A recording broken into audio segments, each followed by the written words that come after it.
할렐루야. 하나님을 예배하러 오신 성도님들 예수님의 이름으로 축복합니다. 오늘 하나님께서 우리에게 주시는 말씀은요, 에베소서 4장 26절에서 27절 말씀입니다. 분을 내어도 죄를 짓지 말며 해가 지도록 분을 품지 말고 마귀에게 틈을 주지 말라. 오늘은요, 마귀에게 틈을 주지 말라라는 제목으로 하나님의 말씀을 나눠보도록 하겠습니다. 성경에는 이 마귀에 대한 얘기를 굉장히 많이 하고 있거든요. 우리가 마귀라는 존재를 모르면은요, 신앙생활에 실패할 수밖에 없어요. 마귀는요, 존재하거든요. 히브리어 원어로 마귀는요, 사탄이라고 해요. 반대하는 자라는 뜻을 가지고 있거든요. 하나님을 반대하고 하나님의 뜻을 거스리는 간교한 존재, 마귀라고 하죠. 성경은 이 마귀에 대해서 끊임없이 얘기하고 있어요. 하나님이 창조하신 인간을 어떻게든 하나님을 믿지 못하게 만드는 거, 그게 바로 마귀의 계획이거든요. 그래서 어떻게 하냐면 인간을 무너뜨리려고요, 화가 나게 해요. 오늘 말씀이 그거잖아요. 이 화가 나도 죄를 짓지 말고 해가 지도록 분을 품지 말래요. 너가 화를 낸다면 너는 죄를 지게 될 것이고, 그러기 때문에 해가 지나기 전에 화를 품지 말고 버리라는 거예요. 근데 내가 성경 말씀대로 하지 않고 이 화를 계속 이렇게 품고 해가 지나가잖아요. 그럼 그때부터는요, 마귀의 총 공격을 받게 된다는 거죠. 마귀한테 틈을 주지 말라는데 이게 어떤 틈이 되는지 성경에서 한번 찾아보도록 하겠습니다. 창세기 4장 보겠습니다. 하나님께서 인간을 만드시고 아담과 하와를 에덴 동산에 있게 하셨죠. 근데 죄가 들어온 그들은 에덴 동산에서 쫓겨나요. 에덴 동산에서 쫓겨나서 아이를 가졌어요. 첫째 아이는 가인이고 둘째 아이는 아벨이었죠. 그런데 하나님께서 아벨의 예배는 받으셨는데 가인의 예배를 받지 않는 거예요. 우리가 지금 예배 드리잖아요. 하나님께서 아무 예배나 받지 않으신다는 거예요. 그런데 가인의 예배를 받지 않으니까 가인이 어떻게 했는지 한번 보겠습니다. 4장 5절. 가인과 그의 재물은 받지 아니하신지라 가인이 몹시 분하여 안색이 변하니 여호와께서 가인에게 이르시되 내가 분하여 함은 어찌 됨이며 안색이 변함은 어찌 됨이냐. 내가 선을 행하면 어찌 낯을 들지 못하겠느냐. 선을 행하지 아니하면 죄가 문에 엎드려 있느니라. 죄가 너를 원하나 너는 죄를 다스리라고 말씀하잖아요. 자기의 재물은 받지 않고 자기 동생 재물만 받으니까 화가 난 거예요. 화를 어떻게 하라 그랬죠? 성경에는 화를 풀라 그랬잖아요. 근데 가인은 그건 풀지 않아요. 하나님께서 그 죄, 화가 난 것을 다스려라 이렇게 말을 했는데 가인이 어떤 행동을 하나 보겠습니다. 8절. 가인이 그의 아우 아벨에게 말하고 그들이 들에 있을 때에 가인이 그의 아우 아벨을 쳐 죽이니라. 화를 다스리지 않으니까 결국 어떤 일이 일어났죠? 동생을 쳐서 죽인 일이 일어난 거라는 거예요. 9절에 여호와께서 가인에게 이르시되 내 아우 아벨이 어디 있느냐. 그가 이르되 내가 알지 못하나이다. 내가 내 아우를 지키는 자니까. 동생을 때려 죽였는데도 아직도 화가 났어요. 마귀한테 화라는 틈을 줬기 때문에 마귀가 들어와서 그 가정을 완전히 끝내버린다는 거죠. 그래서 우리는요, 화를 해가 지기 전에 무조건 풀어야 돼요. 근데 그거 풀 수 있나요? 못 풀겠더라고요. 우리가 예수님이 아니면 이걸 풀 수가 없어요. 저도 화가 나본 적이 있는데요. 그 사람을 용서하고 싶지가 않아. 왜? 나를 지금 괴롭히는데 어떻게 용서를 해? 근데 하나님은 그 화를 풀라고 하는데 풀어지지가 않는 거예요. 너무나도 어려워요. 우리 한국 사람들은 화병이 많아, 화병. 이 분을 품고 이렇게 사는 거야. 그런 사람들은요, 인생이요, 잘 될 수가 없다는 거예요. 마귀가 틈을 타거든요. 마귀의 전략은 뭐냐면요, 자꾸 과거에 묶이게 만들어요. 옛날에 엄마가 나한테 이랬지, 남편이 그랬지, 그 사람이 나한테 이랬지. 그런 사람은요, 앞으로 나갈 수가 없어요. 어떨 땐 좀 괜찮은 것 같아. 괜찮다가 또 이렇게 상황이 안 좋으면 그게 다시 반복이 되는 거예요. 마귀가 그렇게 만든다는 거예요. 상처를 통해 계속 역사를 하는 거예요. 마귀의 틈에 지금 내가 놀아나고 있다는 것을 생각하지 못한다는 거죠. 베드로전서 5장 8절.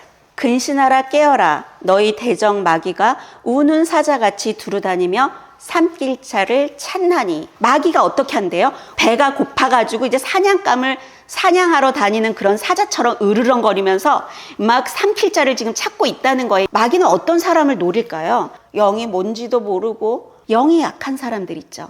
그런 사람들을 노리고 있다는 거죠. 그리고 걱정, 근심, 염려, 짜증, 혈기, 분노, 미움, 시기, 질투 이런 것들을 갖고 있는 사람들, 마귀 밥이죠. 마귀가요, 그런 사람들을 노린다는 거예요. 마귀는 틈을 타고 오는데 틈을 주지 않기 위해서는 그런 마음들을 끊어버려야 돼요. 또 어떤 게 틈이 될 수 있냐면요, 염려가 틈이 될 수 있어요. 그런데 우리는 왜 이렇게 염려할까요? 미래를 예측할 수 없기 때문에 그래요. 그런데요, 이 염려가 얼마나 무서운 건지 몰라요. 이 염려는 뭐냐면요, 하나님의 주권을 온전히 신뢰하지 못할 때 생기는 불신앙이라고 볼 수 있어요. 우리가 하나님을 믿는다면, 하나님을 신뢰한다면 우리가 왜 염려하죠? 하나님 우리의 왕이십니다. 하나님을 내가 믿고 신뢰하는데 아니 왜 염려를 하냐는 거예요. 바로 이 염려는요, 불신앙이에요. 마귀가 이걸 아는 거예요. 걱정, 근심, 염려를 하는 것이 하나님을 믿지 못하는 불신앙이라는 걸 알기 때문에 사람들에게 계속 이것들을 주고 있다는 거예요. 그런데 하나님은 우리에게 뭐라 그러냐면요, 베드로전서 5장 7절 보겠습니다. 너희 염려를 다 주께 맡기라. 이는 그가 너희를 돌보심이라. 하나님께서 너희를 돌보시니까 너 그 염려를 주님께 맡겨, 이렇게 말씀하고 있죠. 그런데 우리는 맡길 수가 없어요. 왜요? 믿음이 없기 때문에 그러죠. 하나님을 신뢰하지 못해요. 우리가 하나님을 신뢰한다면 염려하지 않는다는 거죠. 하나님을 믿지 않기 때문에, 그리고 믿음이 너무나도 약하기 때문에 우리는 하나님께 맡길 수가 없다는 거예요. 빌립보서 4장 6절 보겠습니다. 아무것도, 그 어떤 것도 염려하지 말고, 이건 명령이에요. 너 어떤 것도 염려하지 마. 이렇게 하나님께서 우리에게 명령하고 있는 거죠. 그러면서 뭐라고 말씀하시냐면요, 다만 너가 할 게 있어. 모든 일에 기도와 간구로 너희 구할 것을 감사함으로 하나님께 아뢰라. 그리하면 모든 지각에 뛰어난 하나님의 평강이 그리스도 예수 안에서 너희 마음과 생각을 지키시리라. 이렇게 말씀하고 있죠. 우리가 걱정, 근심, 염려가 될 때 어떻게 해야 되냐면, 하나님 감사합니다. 하나님께서 이 문제 해결해 주실 줄 믿고 감사합니다. 이렇게 기도하래요. 너가 그렇게 하면 모든 지각에 뛰어난 하나님의 평강이 그리스도 예수 안에서 너희 마음과 생각을 지키시리라. 이렇게 말씀하고 있죠. 하나님이 명령하신 거에 우리는 순종하면은 결국은 하나님은 일하신다는 거죠. 염려하지 말아야 돼요. 또 한번 찾아보겠습니다. 시편 37편 5절. 내 길을 여호와께 맡기라. 그를 의지하면 그가 이루시고 내 의를 빛같이 나타내시며 내 공의를 정오의 빛같이 하시리로다. 여호와 앞에 잠잠하고 참고 기다리라. 우리가 여호와께 맡기나요? 맡기지 않죠. 내 멋대로 하죠. 하나님 앞에 잠잠하고 참고 기다리면은요, 하나님이 일하시는데 우리는 내가 어떻게든 그 일을 하려고 그냥 내 힘으로 막 이러잖아요. 그러면은요, 악한 영이 내 인생을 완전히 다 도둑질하고 죽이고 멸망시킨다는 거죠. 8절 보겠습니다. 분을 그치고 노를 버리며 불평하지 말라. 오히려 악을 만들 뿐이라. 진실로 악을 행하는 자들은 끊어질 것이나 여호와를 소망하는 자들은 땅을 차지하리로다. 화내고 불평 불만하고 이런 사람들이 잘 될 수는 없어요. 마귀의 틈이 돼서요, 내 인생이 다 도둑질 당한다는 거 분명히 기억하시길 바랍니다. 하나님은요, 우리에게 복 주기를 원하세요. 마귀는 그걸 알기 때문에요, 하나님을 믿지 못하게 만들어요. 하나님의 뜻은 뭐냐면요, 요한복음 3장 16절 보겠습니다. 하나님이 세상을 이처럼 사랑하사 독생자를 주셨으니 이는 그를 믿는 자마다 멸망하지 않고 영생을 얻게 하려 하심이라. 하나님이 그 아들을 세상에 보내신 것은 세상을 심판하려 하심이 아니요 그로 말미암아 세상이 구원을 받게 하려 하심이라. 그를 믿는 자는, 여기서 그는 예수님이죠. 그를 믿는 자는 심판을 받지 아니하는 것이요 믿지 아니하는 자는 하나님의 독생자의 이름을 믿지 아니함으로 벌써 심판을 받은 것이니라. 예수님께서 이 땅에 오신 거는요, 예수님을 믿는 자를 구원하려고 하는 거예요. 예수님을 믿지 않는 자는 이미 심판을 받은 거라고 말씀하고 있죠. 왜? 마귀의 밥이거든요. 그렇기 때문에 우리가 예수님을 믿는 것이 이렇게 복된 일이라는 거죠. 그거는요, 내가 살고 죽는 문제라는 거, 그걸 분명히 기억하시길 바랍니다. 요한복음 1장 12절 보겠습니다. 영접하는 자, 곧 그 이름을 믿는 자들에게는 하나님의 자녀가 되는 권세를 주셨으니. 우리는 예수님을 나의 주인으로 영접을 하고 그 이름을 믿으면 하나님의 자녀가 되는 권세를 우리에게 주시겠다고 하나님께서 약속을 하셨다는 거예요. 요한일서 3장 8절. 죄를 짓는 자는 마귀에게 속하나니 마귀는 처음부터 범죄함이라. 하나님의 아들이 나타나신 것은 마귀의 일을 멸하려 하심이라. 하나님의 아들이 예수 그리스도죠. 예수님이 이 땅 가운데 오신 거는요, 마귀의 일을 멸하려고 오신 거예요. 근데 내가 여전히 죄를 짓고 있다면 나는 마귀에게 속한 자라는 거예요. 9절 보겠습니다. 하나님께로부터 난 자마다 죄를 짓지 아니하나니 이는 하나님의 씨가 그의 속에 거함이요 그도 범죄하지 못하는 것은 하나님께로부터 났음이라. 이러므로 하나님의 자녀들과 마귀의 자녀들이 드러나나니 의를 행하지 아니하는 자나 또는 그 형제를 사랑하지 아니하는 자는 하나님께 속하지 아니하니라. 하나님께 속한 자가 있고 마귀에게 속한 자가 있다고 성경이 우리에게 말씀하고 있다는 거죠. 마귀에게 속하면 안 돼요. 예수님을 믿어야 한다는 거죠. 마태복음 23장 25절. 예수님께서 이 땅 가운데 오셨을 때 바리새인들, 서기관들, 대제사장들이 예수님을요 십자가에 못 박혀 돌아가시게 만들었어요. 이 사람들은요 하나님을 잘 믿는다고 했던 사람들이에요. 그냥 하나님을 안 믿는 이방인이 아니라 하나님을 잘 믿는다고 생각했던 리더들이었는데 예수님이 너무 초라하게 왔기 때문에 예수님을 알아보지 못하고 끊임없이 예수님을 죽이려고 했죠. 그런 서기관과 바리새인들에게 뭐라고 말씀하신지 한번 보겠습니다. 25절 예수님께서 하시는 말씀이에요. 화 있을진저 외식하는 서기관들과 바리새인들이여 장과 대접의 것은 깨끗이 하되 그 안에는 탐욕과 방탕으로 가득하도다. 눈먼 바리새인이여 너는 먼저 안을 깨끗이 하라. 그리하면 겉도 깨끗하리라. 화 있을진저 외식하는 서기관들과 바리새인들이여 회칠한 무덤 같으니 겉으로는 아름답게 보이나 그 안에는 죽은 사람의 뼈와 모든 더러운 것이 가득하도다. 이와 같이 너희도 겉으로는 사람에게 옳게 보이되 안으로는 외식과 불법이 가득하도다. 겉과 속이 다르다는 거죠. 그걸 외식하는 자라 그러죠. 나 교회 다니는데요. 나 하나님 믿는데요. 이런 사람들에게 지금 말씀하신다는 거죠. 겉모습은 번지를 하는데 이 속에는요. 이 더러운 것들이 가득하다는 거죠. 겉으로는 사람한테 옳게 보이고 있지만 안으로는요. 외식과 이 죄로 가득 차 있다는 거죠. 하나님이 우리에게 보는 거는요. 겉으로 뭐 사람들에게 선행을 하고 착한 행동을 하고 이러는 걸 보는 게 아니에요. 바로 우리의 마음을 보고 있다고 성경은 우리에게 말씀하고 있죠. 겉과 속이 같아야 돼요. 밖에 나가서는 사람들한테 아주 착한 척, 좋은 척, 잘하는 척 하지만 집에서는 어떻죠? 괴물 중에 아주 괴물이죠. 아주 집에만 오면 짜증이 나. 밖에 나가면 세상 좋은 사람이야. 속과 겉이 다르다는 거죠. 하나님 우리의 마음을 보고 계시죠. 하나님 우리 겉모습을 보지 않으세요. 사무엘상 16장 7절 보겠습니다. 하나님께서 이스라엘의 첫 번째 왕으로 사울 왕을 선택하시죠. 근데 사울 왕이 하나님의 말씀에 불순종하니까 사울 왕을 폐위하시고 다윗에게 기름을 부어서 이스라엘의 두 번째 왕으로 선택을 하시죠. 그래가지고 다윗에게 기름을 부으려고 하나님께서 사무엘 선지자를 다윗의 집에 보내요. 이새한테는 8명의 아들이 있었는데 다윗은요 막내예요.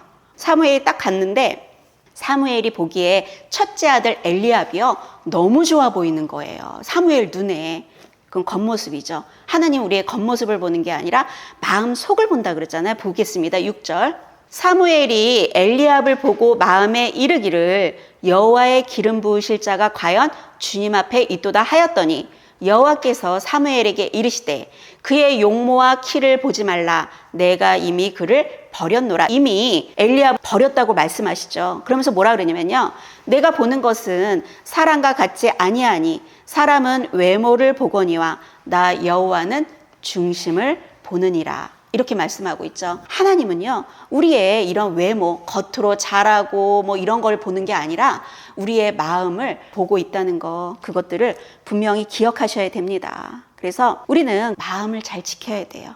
무릇 지킬 만한 것 중에 더욱 너의 마음을 지키라. 생명의 근원이 여기서 난다고 하나님께서 말씀하고 있죠. 마태복음 7장 15절부터 한번 보겠습니다. 거짓 선지자들을 삼가라. 양의 옷을 입고 너희에게 나아오나 속에는 노략질하는 일이라. 그들의 열매로 그들을 알지니 가시나무에서 포도를 또는 엉겅퀴에서 무화과를 따겠느냐? 이와 같이 좋은 나무마다 아름다운 열매를 맺고 못된 나무가 나쁜 열매를 맺나니 좋은 나무가 나쁜 열매를 맺을 수 없고 못된 나무가 아름다운 열매를 맺을 수 없느니라. 아름다운 열매를 맺지 아니하는 나무마다 찍혀 불에 던져지느니라. 이러므로 그들의 열매로 그들을 알리라. 그러면서 뭐라고 말씀하시냐면요. 나더러 주여 주여 하는 자마다 천국에 들어갈 것이 아니요 다만 하늘에 계신 내 아버지의 뜻대로 행하는 자라야 들어가리라. 주여 주여 주님 찾는다고 천국에 들어가는 게 아니래요. 어떤 사람이 천국에 들어가냐면은 아버지의 뜻대로 행하는 자, 그런 자들이 천국에 들어간다라고 성경이 말씀하고 있죠. 24절 보겠습니다. 누구든지 나의 이 말을 듣고 행하는 자, 하나님의 말씀을 듣고 행하는 자는 그 집을 반석 위에 지은 지혜로운 사람 같으리니 비가 내리고 창수가 나고 바람이 불어 그 집에 부딪히되 무너지지 아니하나니 이는 주추를 반석 위에 놓은 까닭이요 나의 이 말을 듣고 행하지 아니하는 자는 그 집을 모래 위에 지은 어리석은 사람 같으리니 비가 내리고 창수가 나고 바람이 불어 그 집에 부딪힘에 무너져 그 무너짐이 심하니라. 이렇게 말씀하고 있죠. 하나님의 말씀을 듣고 행하는 자, 그게 반석 위에 지은 집이라고 그러죠. 그래서 우리는요, 하나님의 뜻대로 행해야 되는 거예요. 하나님의 뜻이 중요하죠. 나의 뜻이 중요한 게 아니라. 마태복음 16장 23절 한번 보겠습니다. 예수님께서 고난을 받고 죽임을 당하고 제3일에 이제 살아날 거다. 그러면서 제자들에게 그것들을 이제 얘기를 했어요. 그랬더니 베드로가 이래요. 22절부터 보겠습니다. 베드로가 예수를 붙들고 항변하여 이르되 주여 그리 마옵소서 이 일이 결코 주께 미치지 아니하리다. 그랬더니 예수께서 뭐라 그러시냐면요. 베드로에게 이르시되 사탄아 내두로 물러가라. 너는 나를 넘어지게 하는 자로다. 내가 하나님의 일을 생각하지 않고 도리어 사람의 일을 생각하는 도다 하시고, 우리가 하나님의 일을 생각하지 않고 사람의 일을 생각하는 거, 그거를 사탄이라고 그러잖아요. 그래서 우리 배후에 역사하는 영은요, 우리가 하나님의 일을 생각하지 않고 사람의 일을 생각하게 하죠. 그래서 베드로는 어떡하죠? 베드로는 예수님 부인하고 완전히 무너져 버리죠. 이 베드로가 누구냐는 거예요. 예수님의 수제자잖아요. 그런 수제자조차도 이렇게 무너져 버린다는 거예요. 사탄은 바로 하나님의 일을 생각하지 않고 사람의 일을 생각하는 사람, 그 틈을 타고 역사한다는 거, 그걸 분명히 기억하셔야 된다는 거죠. 로마서 12장 2절 보겠습니다.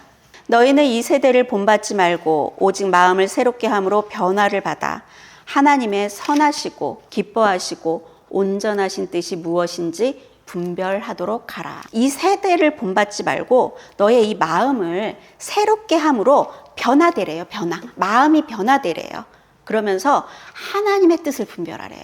내 뜻이 아니라 하나님의 뜻을 분별하라고 말씀하고 있죠. 하나님의 뜻대로 행해야지만 우리가 천국도 갈 수 있는 거고, 이 땅 가운데 마귀의 괴계 가운데 우리가 무너지지 않는 삶을 살 수 있다는 거죠. 에베소서 4장 보겠습니다. 17절. 이제부터 너희는 이방인이 그 마음에 허망한 것을 행한 같이 행하지 말라. 그들의 총명이 어두워지고 그들 가운데 있는 무지함과 그들의 마음이 굳어짐으로 말미암아 하나님의 생명에서 떠나 있도다. 그들이 감각 없는 자가 되어 자신을 방탕에 방임하여 모든 더러운 것을 욕심으로 행하되 오직 너희는 그리스도를 그같이 배우지 아니하였느니라. 22절. 너희는 유혹의 욕심을 따라 썩어져가는 구습을 따르는 옛사람을 벗어버리고 오직 너희의 심령이 새롭게 되어 하나님을 따라 의와 진리의 거룩함으로 지으심을 받은 새 사람을 입으라. 예수 그리스도를 믿기 전에 나, 옛사람, 마귀 종살이했던 나, 그거를 벗어버리고 새롭게 되어서 하나님을 따라 의와 진리의 거룩함으로 지으신 새 사람을 입으라고 성경이 우리에게 말씀하고 있죠. 하나님의 뜻대로 행해야 돼요. 하나님의 뜻대로 행하지 않으면 마귀의 틈이 돼서 우리 인생을 도둑질하고 죽이고 멸망한다는 거죠. 마태복음 6장 30절부터 보겠습니다. 오늘 있다가 내일 아궁이에 던져지는 들풀도 하나님이 이렇게 입히시거든 하물며 너희일까 보냐. 믿음이 작은 자들아, 그러므로 염려하여 이르기를 무엇을 먹을까 무엇을 마실까 무엇을 입을까 하지 말라. 이는 다 이방인들이 구하는 것이라. 이방인들은 하나님을 믿지 않는 자들이죠.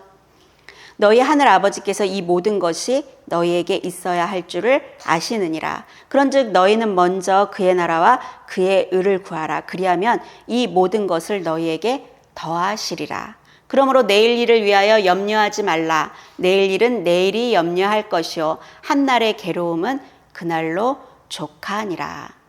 염려하지 말라는 거예요. 이방인들이나 염려한다는 거예요. 너는 하나님의 뜻을 구하라는 거예요. 그러면 내가 너 먹고 사는 그 문제 내가 해결해 줄게. 이렇게 하나님께서 말씀하고 있다는 거죠. 그래서 우리는요, 인생의 모든 걱정, 근심, 염려를 내려놓고 하나님의 돌보심을 믿어야 돼요. 요한복음 14장 1절. 너희는 마음에 근심하지 말라. 하나님을 믿으니 또 나를 믿으라. 이렇게 말씀하고 있죠. 마음에 근심하지 말고 하나님을 믿고 예수님을 믿으면 돼요. 믿는다는 건 뭐죠? 신뢰하는 거예요. 나 믿는데요, 이게 아니라 그분을 신뢰하는 거예요. 우리는 그럴 때 이 마귀의 이런 간사한 계획을 이겨낼 수 있다는 거죠. 이 마귀랑 맞서기 위해서는요, 믿음을 굳건하게 하고 말씀으로 무장하고 마귀를 대적하고 항상 하나님 앞에 기도하고 성령님의 인도하심을 받는 거, 이게 아주 중요하다는 거죠. 예수님께서 이 땅 가운데 오셔가지고요, 12제자 공동체를 만드셨죠. 교회를 만드신 거예요. 교회가 존재하지 않으면, 함께 모여있지 않으면 우리는요, 마귀의 틈이 돼요. 왜냐하면 우리 인간은요, 나 자신을 볼 수 없기 때문에 그러거든요. 공동체와 함께 믿음을 지켜나가는 거, 이게 아주 중요하다는 거죠. 마귀를 대적하기 위해서 하나님을 믿는 믿음으로 더욱더 굳세져야 돼요. 근데 그 믿음은 하나님의 말씀을 들을 때 그 믿음이 오기 때문에 늘 하나님의 말씀을 듣고 믿음이 성장해야지만 하나님을 신뢰할 수 있고 어떤 상황과 환경 속에서도 모든 걱정, 근심, 염려를 다 주님께 맡기고 주님께 감사하며 우리가 있을 때 평강 가운데 우리를 지켜주신다는 거 분명히 믿으시고 오직 하나님만 믿고 의지하는 성도님들이 되시기를 예수님의 이름으로 축복합니다. 오늘도 이렇게 말씀으로 우리에게 말씀해 주셨는데요. 우리가 하나님을 믿는다고 하면서 왜 이런 인생을 사냐? 그 마귀의 간사한 계획을 우리가 알지 못하기 때문에 힘든 인생을 살아갈 수밖에 없었다는 거죠. 마귀가 어떤 사람들을 무너뜨리는지, 어떤 틈을 보고 무너뜨리는지를 오늘 배워봤는데요. 그런 틈들을 없애셔가지고 매일매일 승리하는 삶을 살아가시기를 예수님의 이름으로 축복합니다.